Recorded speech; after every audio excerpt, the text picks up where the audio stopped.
몇 년 전 우리가 코로나 상황을 겪지 않았습니까? 코로나 상황 가운데 우리가 많이 했던 것 중에 하나가 바로 탓입니다. 남의 탓, 다른 사람의 탓을 많이 했습니다. 이 코로나 사태가 중국에서부터 시작이 되었잖아요. 그래서 우리는 이 모든 것이 다 이렇게 코로나가 와가지고 이렇게 우리가 힘들게 된 것은 다 중국 탓이다. 중국이 없었더라면 이 고난도 없었을 것이다 라고 말했습니다. 그리고 또 초기에 정부가 대응을 잘했더라면 이렇게까지 되지 않았을 것인데 라고 하면서 정부를 탓하기도 했습니다. 이렇게 우린 살아가면서 여러 가지로 남의 탓을 하면서 살아갈 때가 많습니다. 사실 코로나 상황뿐만이 아니라 우리의 삶, 우리의 일상의 모습을 살펴보게 되면요, 우리는 이 탓을 하는 것을요 참 좋아하는 것 같습니다. 예전에 나온 베스트셀러 책 가운데 상한 감정의 치유의 저자 데이비드 시멘즈의 탓이란 책이 있는데요. 한번 책 한번 보여주실까요? 예. 탓이란 책인데 참 이 책 좋은 책입니다. 여러분 기회 되시면 꼭 읽어보시기 바랍니다. 두란노 소원에서 나온 책인데요. 여러분 꼭 읽어보시기 바랍니다. 예, 좋은 책입니다. 이 책의 저자는 그 부모님이요 인도의 선교사이셨어요. 그래서 어린 시절부터 인도에서 많은 시간을 보내었고 그곳에서 직접적으로 간접적으로 경험했던 그동안의 이야기를 책에다가 기록해 놓았습니다. 어느 날 자기가 살고 있던 마을에 이름이 모를 그런 전염병이 마을에 돌았다고 합니다. 그래서 많은 사람들이 아파하고 힘들어했지만 유독 어떤 한 가정의 아이만 죽게 된 거예요. 그 부모의 마음이 얼마나 힘들었겠습니까? 또 다른 소식도 들려왔습니다. 미국에 계신 한 분이 믿음이 정말 좋고 영적으로 뜨거운 분이셨는데요. 그분만큼 믿음이 좋고 선교에 대한 열정이 정말 탁월한 사람이 없었고 때로는 자기의 생업을 잠시 중단하고 선교지에 갈 만큼이나 복음에 대한 열정이 넘쳤던 사람이었습니다. 자녀들도 잘 키워서 아들이 믿음 가운데 성장했고 신약교회 가서 목회자가 되기 위해서 준비하고 있었는데 어느 날 연락이 왔습니다. 그 아들이 교통사고를 당해가지고 죽었다라는 소식이었습니다. 또 어떤 교회는요 임신을 해서 들뜬 기대감으로 하루하루를 보내고 있었는데 그 뱃속에 있는 아이가 죽은 거예요. 그것도 2번씩이나 연속으로 말입니다. 또 어떤 교회는 결혼한 지 얼마 되지 않았는데 이혼을 경험하기도 했습니다. 남편이 바람을 피웠기 때문이었습니다. 그리고 또 어떤 교회는 어렸을 때부터 삼촌에게 성폭행을 당해서 왔다라는 이야기를 털어놓기도 했습니다. 이 책의 저자는 인도에서 아이를 출산했는데 아이가 아주 건강했습니다. 별 문제가 없었습니다. 그런데 아이의 그 심장에 이상이 생겨가지고 병원에 갔더니 선천적으로 그 심장에 구멍이 나 있는 심실중격결손이라는 판정을 받게 되었고 그래서 이틀 후에 아이가 그만 세상을 떠나고 말았습니다. 이렇게 힘든 일을 겪게 되면 사람들은요 보통 원망하고 불평하게 됩니다. 그렇지 않습니까? 그러면서 마음속으로 이렇게 된 것이 뭐 때문에 그런 것인가? 무슨 원인일까? 하면서 스스로 자책하기도 합니다. 우리는 이렇게 탓을 참 많이 합니다.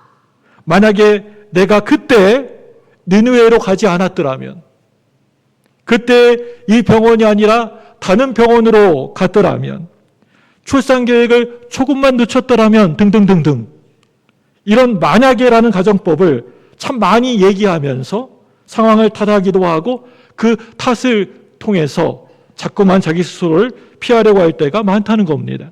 그런데 그게 결국에는 나에게 그렇게 별로 도움이 되지가 않고 오히려 영적으로 사람을 더 가라앉게 만들고 다운시키는 그런 결과를 가져온다라는 것이 이 책의 내용입니다. 지금 오늘 말씀에 나오는 요나의 상황도 딱 그렇습니다. 오늘 성경에는 자세히 기록되어 있지는 않지만 요나는 엄청 내 탓, 네 탓 하고 있는 것을 보게 됩니다. 하나님이 나보고 저 니느웨로 가라고 말씀하지만 않으셨더라면, 그곳에 가라고 말씀하지 않으셨더라면, 하나님이 다른 말씀을 나에게 주셨더라면, 다른 일을 맡기셨더라면 내가 이렇게까지 불순종하면서 하나님 말씀과 반대로 가지 않았을 텐데 라고 하면서 지금 막 하나님을 바라보며 탓하고 있습니다. 다 하나님 탓입니다. 다 당신 탓입니다. 이렇게 된 것은. 요나는요, 하나님을 원망하고 불평하면서 계속해서 영적으로 아래로 밑으로 내려가고 있는 것을 보게 되는데요. 요나서 1장 말씀을 보시면요, 요나가 계속해서 내려가는 모습이 계속 반복적으로 등장하고 있는 것을 보게 됩니다. 말씀을 보시면 제일 먼저 이 요나가 어디로 내려가요? 우리 1장에서 봤잖아요. 어디로 제일 먼저 내려갑니까? 니느웨로 가라는데 어디로 내려가요? 다시스로 내려가고요. 또 요빠로 내려가고요. 배로 내려가고요. 배 밑바닥으로 내려가고 또 잠으로 내려가고 있습니다. 계속 밑으로 아래로 내려가고 있습니다. 히브리어 야라드라는 동사가요, 계속해서 반복이 되면서 요나의 영적 상태를 보여주고 있습니다. 야라드, 내려간다, 밑으로 내려간다, 그런 뜻입니다. 오늘 말씀의 상황은 이제 더 이상 내려갈 곳이 없는 곳, 바로 물고기의 뱃속으로 내려가는 장면입니다. 물고기 뱃속에 다 들어간 거 아니에요. 다 내려간 거 아닙니까? 이것은요, 한마디로 영적 침체 상태를 말하고 있습니다. 혹시 오늘 이 시간 예배드리고 있는 분들 가운데 내가 영적으로 상태가 좋지 않다, 지금 바닥을 치고 있다라고 느껴지시는 분들 계십니까? 삶이 너무나 힘들어서 이유를 찾아보니 아이들 때문이고 또 집안 식구들 때문이고 남편 때문이고 아내 때문이고 직장 동료 때문이고 사람들과의 관계 때문에 힘들어하면서 혹시 누군가를 탓하고 있지 않는지 돌아봐야 합니다. 기억해야 될 것은 우리가 하고 있는 이 탓은요, 어떤 경우에도 나를 영적으로 바로 세워주질 못하고 오히려 나를 더 밑으로 깔아앉게 하고 다운시킨다라는 것입니다. 지금 내가 영적으로 바닥을 치고 있다면 오늘 이 말씀에 여러분 집중해 보셔야 합니다. 왜 그런가 하면은 하나님은 우리의 인생에 반드시 개입하시기 때문입니다. 지금 탐만하면서 더 이상 내려갈 곳이 없는 요나에게 하나님이 놀라운 준비를 하고 계시는데 그게 바로 물고기였습니다. 요나의 입장에서 풍랑을 잠잠하게 하기 위해서 선택한 방법이 무엇입니까? 우리 지난 시간에 우리가 말씀을 들었는데 어떤 방법이었어요? 풍랑의 원인이 자기에게 있다라는 것을 알고 있었고 제비뽑기에서도 자기가 뽑혔으니 나를 바다에다가 들어서 던지면 된다. 내가 죽으면 된다라고 그렇게 생각을 했습니다. 요나는 이미 삶의 의욕을 다 잃어버리고 말았습니다. 날 그냥 죽이세요. 난 살 가치도 없어요. 그냥 바다에 던지세요. 난 그냥 죽이세요. 라고 말하면서 물에 빠졌습니다. 그런데 그 순간에 하나님이 다 아시고 미리부터 예비해 놓으신 것이 있었는데 그게 바로 오늘 말씀 보니까 물고기였다는 것입니다. 여러분, 그 물고기가 무엇이었을까요? 주일학교 때 이 스토리를 잘 아시죠, 여러분? 고래였을까요? 상어였을까요? 퀴즈. 이 물고기라고 했는데 고래였을까요? 상어였을까요? 그러면 주일학교 아이들은 잘 대답하던데. 예. 아니면 아주 거대한 어마어마하게 큰 어떤 생물이었을까요, 여러분? 이 물고기. 우리는 이렇게 상상의 날개를 펼치고는 합니다. 그런데 오늘 말씀에서 정말 가장 중요한 것은요, 오늘 이 물고기가 어떤 물고기냐, 상어냐, 고래냐, 그게 중요한 게 아니고요. 하나님이 미리 준비해 놓으신, 하나님이 미리 예비해 놓으신 물고기였다라는 것입니다. 이게 중요한 거예요. 그 물고기가 어떤 물고기, 그게 중요한 게 아닙니다. 한 가지 정확한 것은요, 이렇게 된 것은 절대 결코 우연이 아니라고 하는 것입니다. 우리 요나서 1장 17절 말씀 볼까요? 같이 보겠습니다. 시작. 여호와께서 이미 큰 물고기를 예비하사 요나를 삼키게 하셨으므로 요나가 밤낮 3일을 물고기 뱃속에 있으니라. 네, 물고기가 우연하게 지나갔습니까? 그러다가 요나가 바다에 빠지니까 삼켰습니까? 물고기를 어떻게 하셨다고요? 예비하사, 준비하셨습니다. 여호와께서 이미 큰 물고기를 예비하사, 하나님이 이미 그 물고기를 미리서 준비해 놓고 계셨다라는 것입니다. 하나님은 요나를 회복시키기 위해서, 변화를 일으켜 세우기 위해서 물고기를 준비해 놓으신 겁니다. 하나님은 우리를 그냥 죽도록 내버려 두시는 분이 절대 결코 아니십니다. 우리가 살면서 힘들고 어려울 때 하나님은요, 어떻게 하시든 간에 우리의 인생 가운데 깊숙이 들어오셔서 깊숙이 그 안으로 개입하셔서 우리를 살려주시고 일으켜 세워주시는 분이신 줄 여러분 믿으시기 바랍니다. 하나님이 너무 좋으신 분이에요. 요나의 인생에 아주 깊은 관심과 사랑을 가지고 계셨고 요나를 늘 보살피기를 원하셨고 끊임없이 준비하고 계셨습니다. 사실은 오늘 말씀에 주고 있는 것은 하나님이 이 요나를 향해서 준비하신 것이 단 한 번의 준비가 아니었다라는 것입니다. 요나서 1장 4절 말씀을 보시면 하나님이 큰 바람을 요나를 위해서 미리 준비해 놓으셨고요. 또 오늘 말씀에서는 큰 물고기를 준비해 놓고 또 요나서 4장 6절 말씀에서는 박넝쿨을 준비해 놓고 7절에서는 벌레를 준비해 놓으시고 8절에서는 뜨거운 동fun을 준비해 놓으셨습니다. 하나님은 늘 이렇게 저와 여러분 우리를 위해서 끊임없이 준비를 해놓고 계십니다. 이게 바로 하나님 아버지의 마음이라는 거예요. 여러분, 그 이유가 무엇일까요? 그건요, 요나가 속히 자기의 잘못을 깨닫고 회개하고 돌이키기를 원하셨기 때문이었습니다. 한마디로 요나가 회복되기를 원하셨기 때문이었습니다. 이게 하나님의 마음이었기 때문에 요나의 회복을 위해서 계속해서 준비하고 계셨던 것입니다. 우리의 인생도 마찬가지라고 저는 생각합니다. 내가 너무나도 지쳐서 쓰러져 있을 때, 내가 힘들어할 때 하나님의 뜻은 여러 가지 예비하심을 통해서 우리가 다시 그 자리에서 털고 일어날 수 있도록 하시는 겁니다. 하나님은 그것을 원하십니다. 여러분, 그렇다면 오늘 말씀에서 이 요나는요, 어떻게 회복이 되었는지, 어떻게 변화가 되었는지 요나의 심경의 변화를 살펴보아야 합니다. 먼저 요나의 상황을 보게 되면 요나는 물고기 뱃속으로 들어가게 되었습니다. 하나님이 미리 예비해 놓으신 물고기가 요나를 집어 삼키었고 말씀해 보니까 그곳에서 몇 일 동안 있었습니까? 3일 동안 변화가 일어났습니다. 먼저 우리가 좀 깊이 생각해 봐야 할 것은요, 사람이 물고기 뱃속에 들어가서 이렇게 3일 동안이나 어떻게 살 수가 있을까라는 것입니다. 살 수 있어요? 우리 대학생들, 청년들 살 수 있을까요? 3일 동안 물고기 뱃속에 들어갔는데? 보통 우리 주일학교에서 사용하는 공과책 그림을 보게 되면 보통 이렇게 나와요. 요나는 물고기 뱃속에 들어갔지만 괜찮았어요. 하나님이 편안하게 해주셨어요. 얼마나 감동적이에요? 그래서 아이들은 상상의 나래를 쫙 펼치면서 물고기 뱃속에서 요나가 타속옷이 무릎을 꿇고 하나님께 기도하는 모습을 떠올립니다.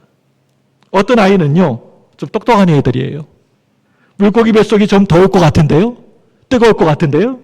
라고 묻기도 하고, 그러면 선생님은 하나님이 덥지 않도록 시원한 바람을 주셨을 거예요 라고 이렇게 말합니다. 그런데 이건요, 아이들의 신앙을 위한 그런 설명이지 과학적인 설명은 아닙니다. 사람이나 짐승이 특히 물고기에게 삼켜지게 되면 그 물고기 몸 안에 산소가 없기 때문에 금방 곧 있으면 질식해서 죽게 됩니다. 이 과학적인 겁니다. 과학적으로 볼 때 산소가 없는 물고기 뱃속에서 3일 동안이나 생존한다라는 것은 그건 전혀 말이 되지 않습니다.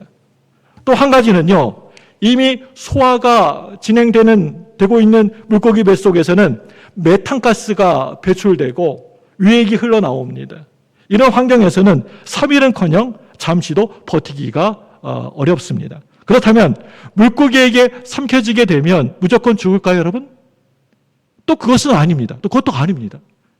1891년 2월경에 남대서양에서 작살로 고래를 잡고 있던 사람들이 있었는데요. 그 중에 한 사람이 고래를 잡다가 그만 어떻게 해가지고 고래에게 삼켜졌다고 합니다.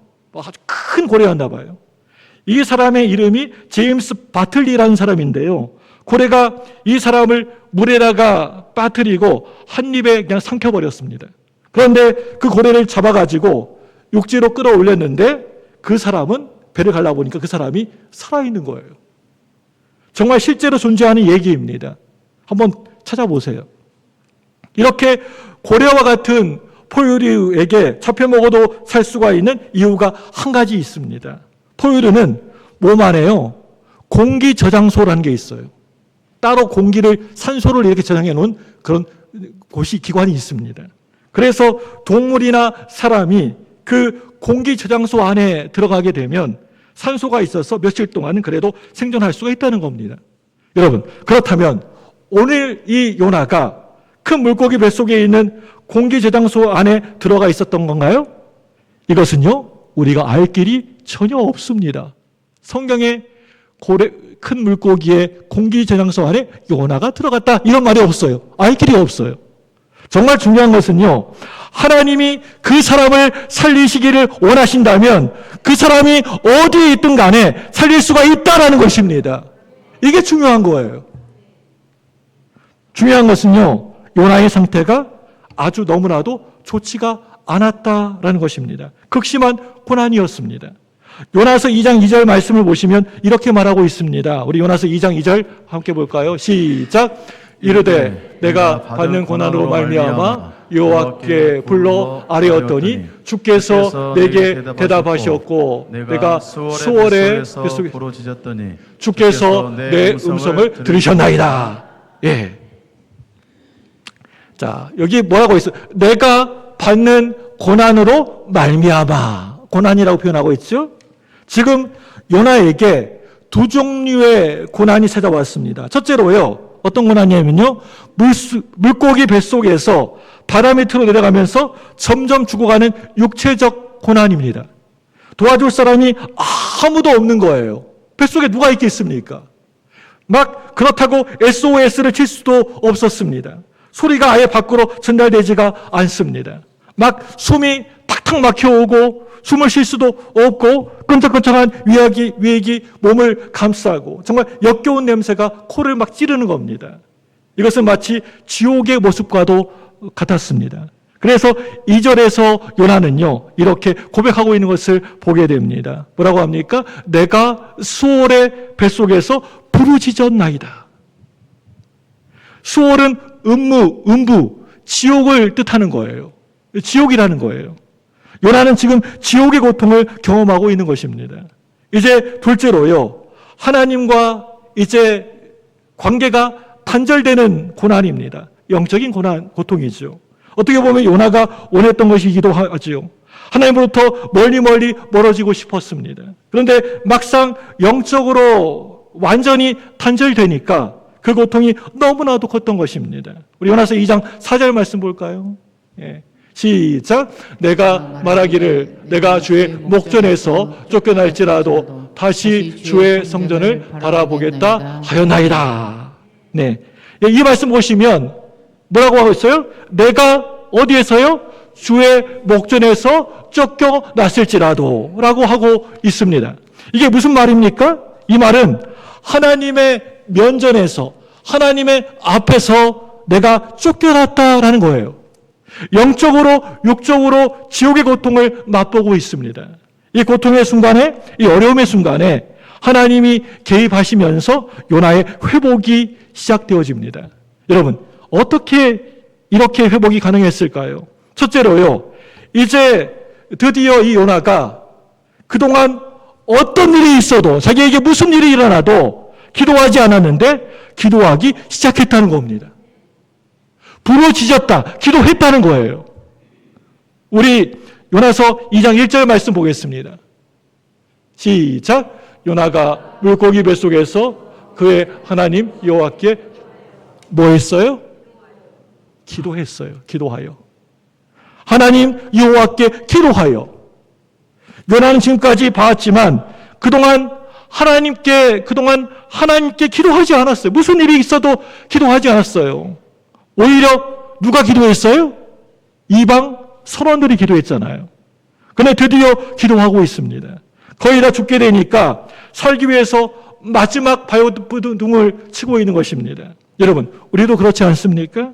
평소에는 무슨 일이 있어도 전혀 기도하지 않다가 정말 내가 감당하기 힘든 일이, 어려운 일이 찾아오게 되면 그때서야 그동안 까마득히 잊어버리고 살았던 그 하나님을 허겁지겁 찾으면서 기도하지 않습니까? 하나님 어디 계십니까? 하면서 급하게 하나님 찾지 않습니까?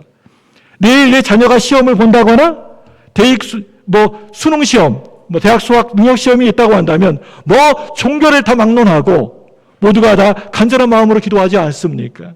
너무나도 중요하니까요. 사람의 마음이 다들 그렇죠. 그렇습니다.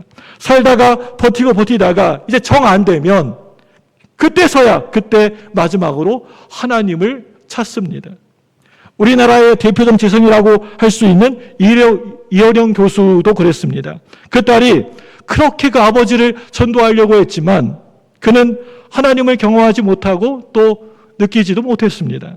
서울대 교수였고 초대 문화부 장관이었던 이어령 교수에게 복음은 들어오지 않았습니다. 그런데 사랑하는 그 딸 이민아 교수, 그 딸이 불치병에 걸려서 죽어가자 그 고통 앞에서 하나님 앞에 무릎을 꿇게 되었습니다. 결국에는 예수님을 받아들이게 되고 온누리교회 하용준 목사님께 세례를 받게 됩니다.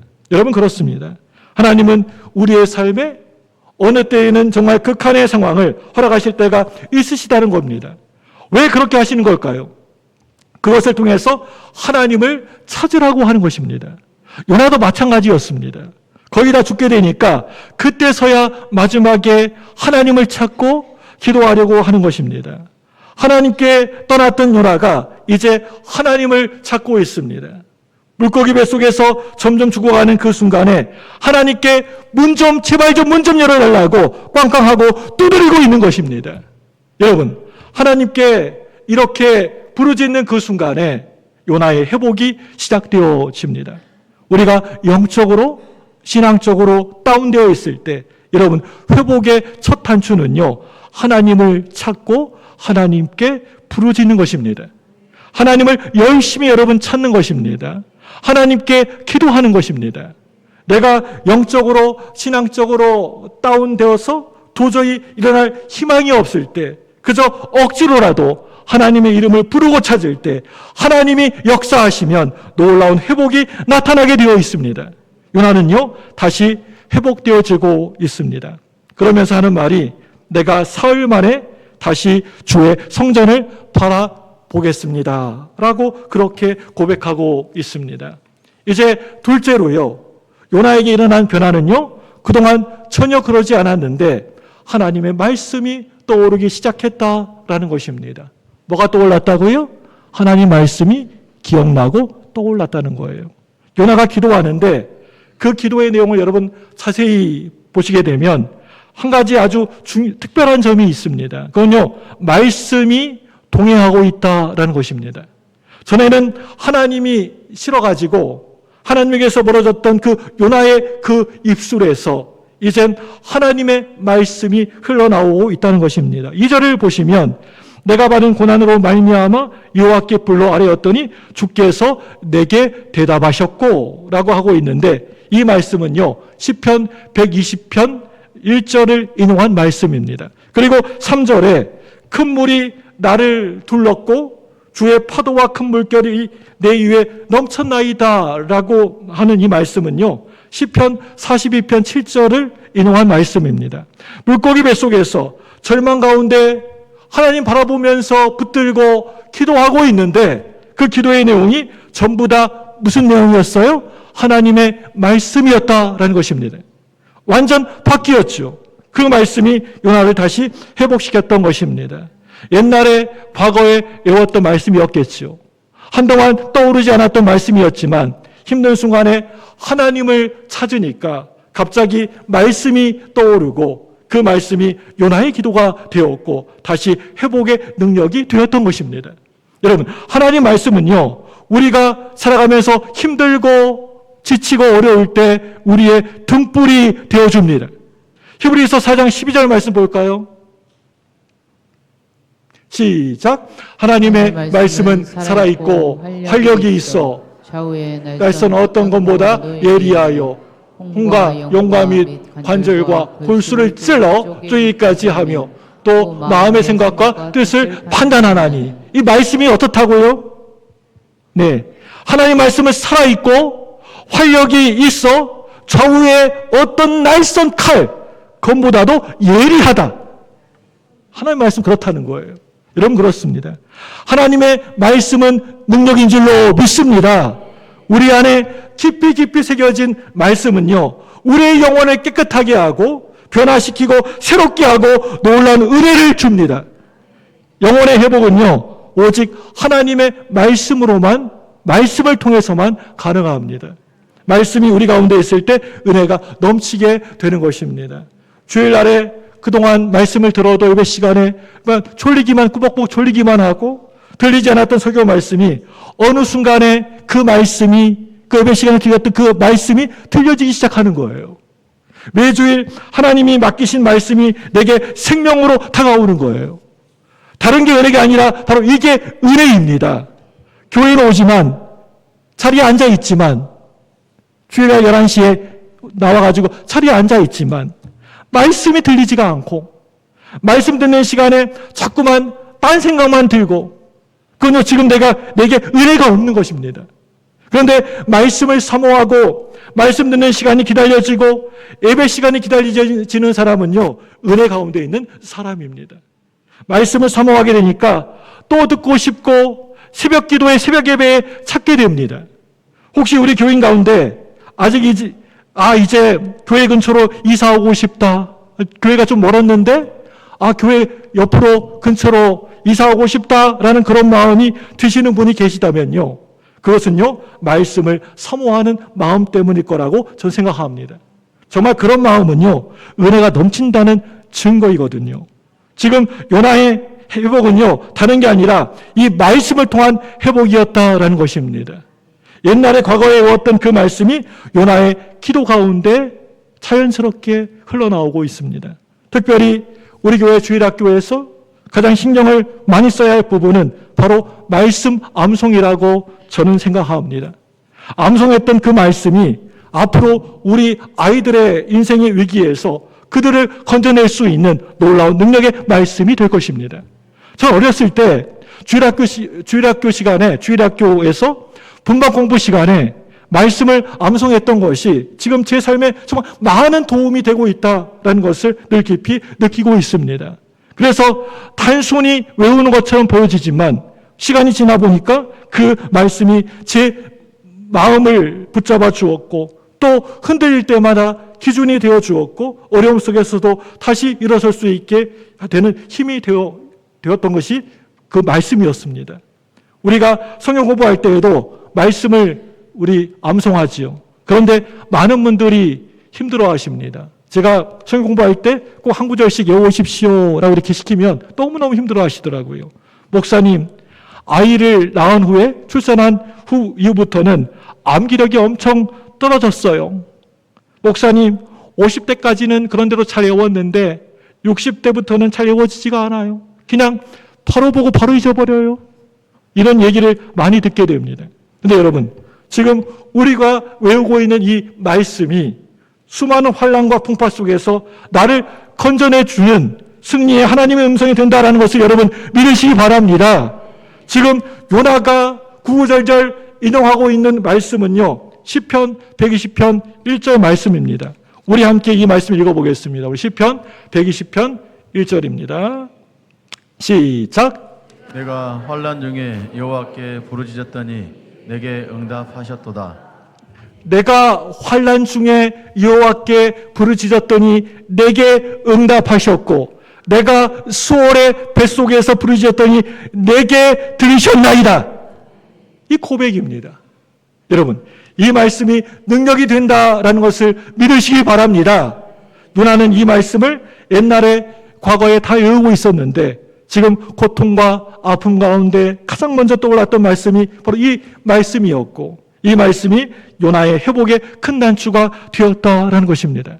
이제 셋째로요, 하나님에 대한 그 요나의 호칭이, 부르는 호칭이 달라지게 됩니다. 우리 요나서 2장 2절 말씀 볼까요? 같이 읽습니다. 시작. 이르되 내가 받는 고난으로 말미암아 여호와께 불러 아뢰었더니 주께서 내게 대답하셨고 내가 수월의 뱃속에서 부르짖었더니 주께서 내 음성을 들으셨나이다. 아멘. 네, 오늘 말씀에는 요나의 말투를 보게 되면 이 말씀에서 주께서 내게 대답하셨다. 내가 수월의 뱃속에서 부르짖었더니 주께서 내 음성을 들으셨나이다 라고 하고 있습니다. 여기에서 주라는 단어가 몇 번 나옵니까? 이 말씀 보세요. 주라는 말씀이 몇 번 나와요? 네, 두 번째 줄에 주께서, 세 번째 줄에 주께서 나오죠? 네, 두 번씩이나 주라는 말이 나오는데요. 우리말 성경에는 표시가 나오지 않지만 히브리어 성경을 보게 되면 앞에 주와 그 뒤에 있는 주는 그 인칭이 완전 바뀝니다. 앞에 주는요, 문법적으로 3인칭이고요. 뒤에 있는 주는요, 2인칭입니다. 요나가 기도하기 전에는 하나님이요, 3인칭이었습니다. 그런데 기도하고 난 후에, 물고기 뱃속에서 하나님께 부르짖고 난 후에는 하나님이 그 3인칭에서 2인칭으로 바뀌게 됩니다. 여러분, 3인칭과 2인칭의 차이가 뭔지 아십니까, 여러분?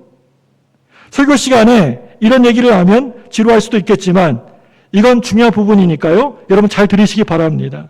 3인칭은요. 불특정한 사람을 가리킬 때 사용합니다. 그 사람, 저 사람입니다. 잘 모르는 사람이에요. 저 사람, 이 사람, 저 사람. 그리고 2인칭은요. 바로 옆에 있는 당신입니다. 이게 2인칭입니다. 우리에게도 이런 일이 있을 수 있죠. 예를 들어서 여러분 주변에 다른 교회 다니는 친구를 만나서 이야기를 서로 나누고 있는데 그분이 우연히 어떤 목사님의 이야기를 듣고 여러분에게 이렇게 말하는 거예요. 내가 어떤 목사님 알게 되었는데 참 특별한 분이시더라고. 그 교회 목사님이 참 성격도 좋으시고 설교도 잘하시고 그리고 얼굴까지도 참 잘생기셨더라고. 그런데 그 얘기를 듣는 여러분들은 속으로 이렇게 생각합니다. 그거 우리 목사님 얘기 아니야? 우리 교회 얘기인데?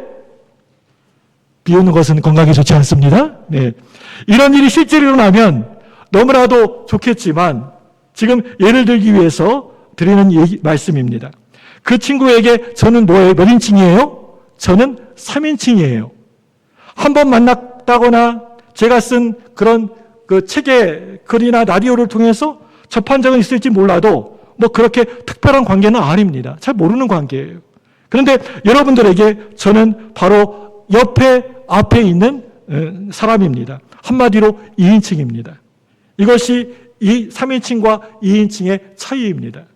3인칭은 아주 먼 관계입니다. 뭐 특별한 관계가 없어도 말할 수 있는 호칭입니다. 그런데 2인칭은 그렇지가 않습니다. 아주 너무나도 가까운 관계, 친밀함이 있을 때 사용됩니다. 오늘 요나에게 일어난 변화가 무엇입니까? 하나님이 3인칭의 하나님에서 2인칭의 하나님으로 바뀌었다라는 것입니다. 아주 멀리 보이지도 않을 정도로 아주 멀리 계시는 그런 하나님이 아니라 내 곁에 가까이 계신 하나님으로 바뀌게 된 것입니다. 그런데 그냥 여기에서 그치지 않습니다. 6절을 보시면 요나는 하나님에 대해서 이렇게 고백하고 있습니다. 우리 2장 6절 볼까요? 시작. 내가 산의 뿌리까지 내려가 싸우며 땅이 그 저 빗장으로 나를 오랫동안 오래도록 막았사오나 나의 하나님 여호와여 주께서 내 생명을 구덩이에서 건지셨나이다. 예. 예, 뭐라고 부르고 있습니까? 하나님을요. 나의 하나님 뭐라고요? 나의 하나님 여호와여. 이렇게 부르고 있습니다. 이것은 1인칭입니다. 2인칭에서 이제 1인칭까지 갔습니다. 이제 하나님은 저 멀리 계시는 그런 하나님이 아니라 내 하나님, 바로 나의 하나님, 내가 체험한 하나님, 내가 만난 하나님이 되었습니다. 그렇다면 저와 여러분들에게, 우리에게 하나님은 어떤 분이십니까? 3인칭이십니까? 2인칭이십니까? 아니면 1인칭이십니까? 아직도 멀리 계시는 나와 아무런 관계도 없고 별 그냥 서먹서먹하는 그런 관계, 전혀 상관이 없는 그런 하나님이십니까? 아니면 바로 내 곁에 계신 하나님, 나와 늘 함께 하시는, 동행하시는 하나님이십니까? 우리 교회에는 모태신앙이 참 많습니다. 저도 모태신앙이었고요. 우리 장로님들도, 우리 권사님들도 모태신앙이 많습니다. 모태신앙의 장점은요, 교회 생활이 자연스럽고 익숙하다라는 거예요. 그런데 단점이 있습니다. 그건요, 하나님이 3인칭일 때가 많다는 거예요. 모태신앙의 특징, 하나님이 멀리 계시는 분, 내 곁에 계시지 않고 멀리 계시는 3인칭의 하나님일 때가 많다는 거예요. 부모님의 하나님은 잘 알지만 나의 하나님은 아닐 때가 있습니다. 하나님이 여전히 너무나도 멀게만 느껴지고 하나님의 역사와 체험이 내 삶에 없는 것처럼 느껴질 때가 있다는 거예요. 우리 자녀들도 마찬가지입니다. 부모님의 신앙이 나의 신앙으로 3인칭에서 2인칭으로 1인칭으로 나아가야 하는데 여전히 늘 계속 그 자리 3인칭에서만 늘 그대로 머물러 있을 때가 많다는 것입니다. 우리에게 반드시 꼭 필요한 것이 있다면 하나님을 가까이 하는 것입니다. 나와 멀리 떨어져 있는 그런 하나님이 아니라 내 곁에 늘 가까이 계시는 하나님, 바로 내 앞에 계시는 하나님, 나와 늘 함께 하시는 하나님, 내가 만나고 체험한 하나님이어야 합니다. 그 하나님 만나셔야 됩니다. 그럴 때 영적으로 바로 설 수가 있게 되는 것입니다. 요나의 변화가 무엇이었습니까? 하나님이 멀리 계시는 3인칭의 하나님이 아니라 가까이 계시는 2인칭의 하나님, 그리고 더 나아가서는 나의 하나님으로 1인칭의 하나님으로 바뀌었다라는 것입니다. 그리고 요나는 이렇게 고백하고 있습니다. 6절 보니까요, 주께서 내 생명을 구덩이에서 건지셨나이다. 요나는 밑바닥 아래까지 내려갔습니다. 내려가고 또 내려갔습니다. 더 이상 내려갈 데도 없습니다. 그런데 하나님이 그런 요나를 건져내 주셨습니다. 올려주셨습니다. 이게 요나의 회복입니다. 요나의 회복은 어떻게 이루어졌습니까? 하나님의 개입하심으로, 하나님의 역사하심으로 이루어졌습니다. 요나는 죽겠습니다. 제 인생 이제 필요 없습니다. 그냥 물속에 빠져 죽어버리겠습니다. 라고 했지만 하나님은요, 절대 결코 그를 포기하지 않으셨습니다. 하나님은요, 준비해 주셨고 붙들어 주셨고 회복시켜 주셨습니다. 그 가운데 요나에게 어느 순간 굳게 닫혀있던 기도의 문이 활짝 열려지게 되었고 말씀의 은혜가 넘치게 되었고 멀리 계셨던 하나님이 이제 내 앞에 계시는 가까운 하나님으로, 나의 하나님으로 바뀌게 되는 역사가 나타나게 된 것입니다. 우리 하나님은요, 절대 결코 저와 여러분들을, 우리를 결코 그냥 포기하지 않으십니다. 세상이 날 안 된다고, 더 이상 희망이 없고 쟤는 안 돼라고 이렇게 포기를 해버려도, 사람은 날 포기해버려도 하나님은요, 끝까지 나를 기다리십니다. 저와 여러분들이 다시 돌아오도록, 저와 여러분들이 회복되어지기를 간절히 원하십니다. 지금 영적으로 많이 깔아앉고 다운되신 분들, 침체 가운데 계시는 분들, 하나님을 깊이 체험해 보신 적이 없는 분들, 오늘 이 시간 하나님은요, 저와 여러분, 우리를 기다리고 계십니다. 그리고 하나님이 저와 여러분들에게 저 멀리 계시는 3인칭의 하나님이 아닌 나의 하나님으로 역사하기를 간절히 소망하고 계십니다. 오늘 우리는 요나처럼 하나님께 나도 회복되어지기를 원합니다. 하나님께 가까이 나가기 원합니다. 하나님과 함께 동행하며 함께 하기를 원합니다. 라고 간절히 나아갈 때 요나에게 임했던 하나님의 동일한 역사가 우리 가운데 저와 여러분에게도 동일하게 이루어질 줄로 믿습니다. 이 시간 믿음으로 나아가는 모든 분들에게 주님의 이름으로 간절히 축복합니다. 우리 이 시간